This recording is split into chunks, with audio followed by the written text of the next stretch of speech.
Welcome to Spaceflight Daily for Thursday, the 2nd of July 2026.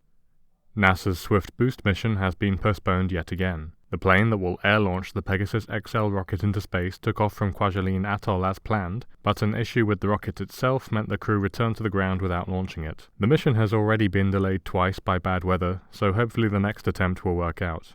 So in the end, there was just one launch today. An Atlas V launched from Cape Canaveral, Florida, at 4:30 a.m. UTC or 30 past midnight local time. It was carrying Amazon Leo Group LA-08, a batch of 29 satellites for the Amazon Leo constellation. This was the final satellite launch mission of the Atlas V, the longest-serving rocket in the United States, with 110 launches spanning the last quarter century. Over its career, it carried many iconic missions into space, including the Mars Reconnaissance Orbiter, the New Horizons probe that sent back the first images of Pluto, the OSIRIS-REx asteroid sample return mission, and the Cygnus resupply vehicle for the International Space Station. Atlas V could fly again if Starliner ever gets certified for flight, but that's all a bit up in the air at the moment, so to speak.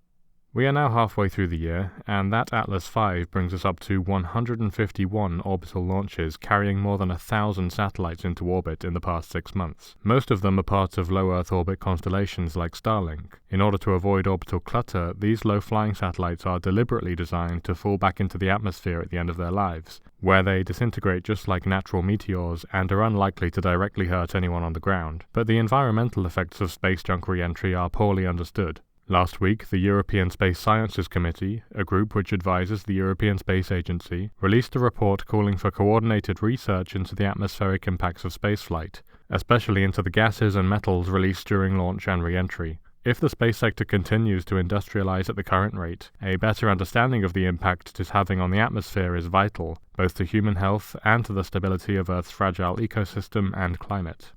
That's all for today. Subscribe for daily spaceflight updates. See you tomorrow.